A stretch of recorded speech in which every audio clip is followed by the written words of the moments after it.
सत्संग से पल भर में ही सारे भ्रम मिटने लगते हैं। वो एक ऐसा प्रकाश है सत्संग का, उस प्रकाश में ये तय हो जाता है कि सत्य सत्य क्या है, जड़ चैतन्य क्या है, नित्य अनित्य क्या है, शुचि असुचि, आत्म अनात्म। उस विवेक के प्रकाश में, विवेक के बाद फिर यह प्रकट होने लगता है।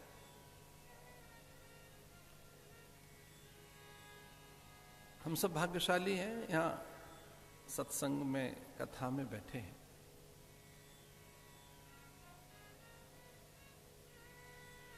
और जगत की औषधि विचार ही है।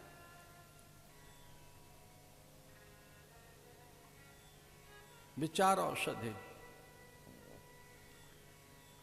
जितने ये सब भवरोग हैं, ये जो भवाट भी है, जगत तो मन में बैठा है। मन के कारण जगत है, मन के कारण ही दुख सुख है, मन के कारण ही भ्रम भय और संशय है।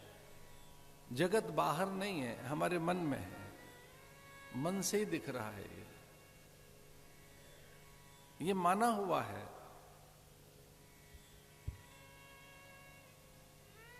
मने मनुष्याणाम कारणम बंध मोक्षयो,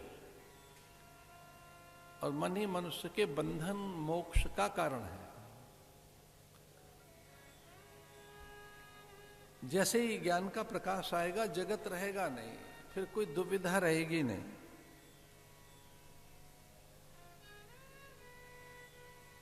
भगवान कहते हैं संशय आत्मा विनश्यति, फिर संशय रहते ही नहीं।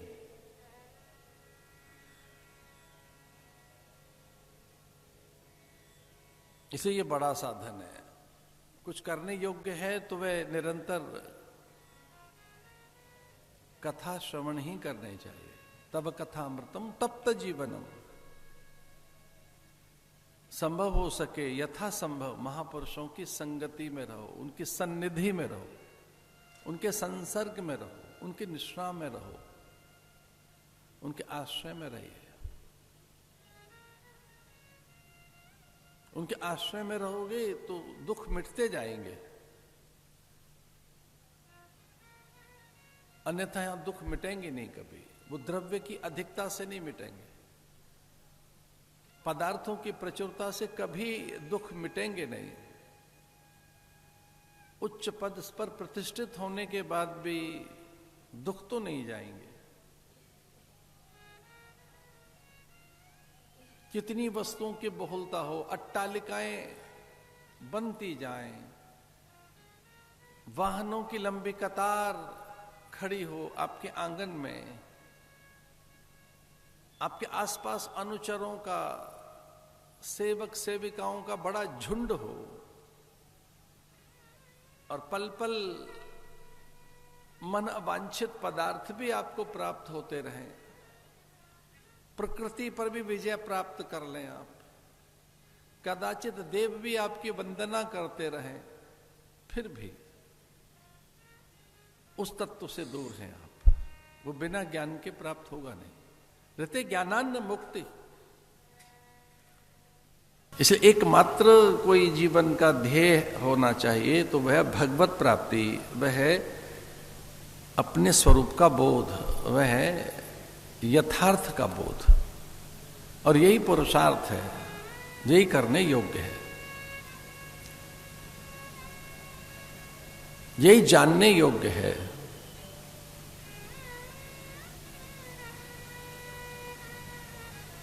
और इसी के लिए देह भी मिली है। मनुष्य इसीलिए बने हैं, और कोई कारण नहीं है। भोग के लिए नहीं मिले ये देह। देवानुग्रह हेतुकम। भगवत्पाद भाष्यकार भगवान आद्य शंकर विवेक चूड़ामणि के माध्यम से बताते हैं कि ये केवल अनुग्रह है और कुछ नहीं है। हम मनुष्य हैं, इसके मूल में माता पिता का उद्यम जैसा दिखाई देता है, उनका संकल्प। कोई संतानोत्पत्ति की उनकी अज्ञात अदृश्य कोई कामना, पर उसके मूल में कुछ और नहीं, अनुग्रह ही है। देवानुग्रह हेतुकम मनुष्यत्वम मुमुक्षुत्वम महापुरुष संशय, उनका संसर्ग। मनुष्य होना दुर्लभ है, बहुत दुर्लभ है। मुमुक्षा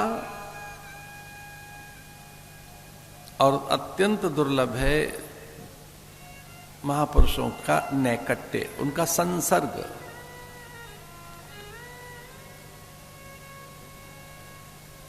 और जैसे महापुरुषों के संसर्ग में आप जाएंगे तो विचार के संसर्ग में चले गए, विद्या के पास चले गए, आप परंपरा के पास चले गए, संप्रदाय के पास चले गए। संप्रदाय माने अनुष्ठान के पास या अनुशासन के पास।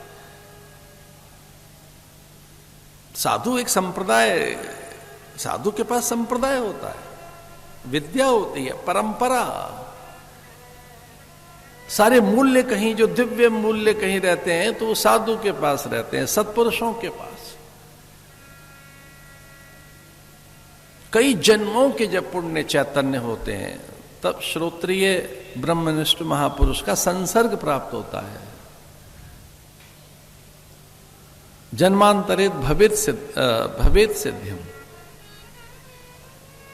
कई जन्मों की सुकृत्य राशि जब फलीभूत होती है तब महापुरुष का संसर्ग मिलता है। यही दुर्लभ है। भगवान भगवत्पाद भाष्यकार भगवान शंकराचार्य कहते हैं कि वह बहुत दुर्लभ है।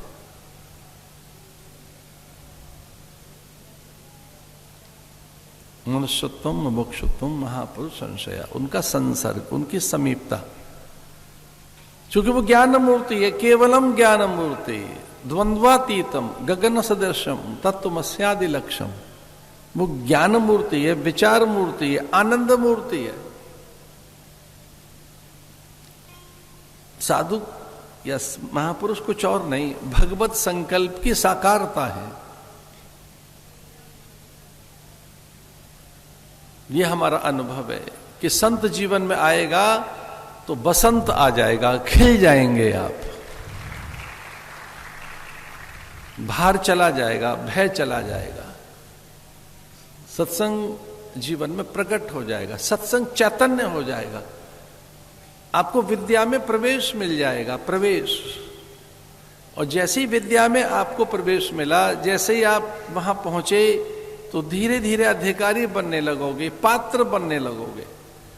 और जैसे जैसे आप अधिकारी बने, पात्र बने, प्रवेश मिला तो विद्या चैतन्य हो जाएगी,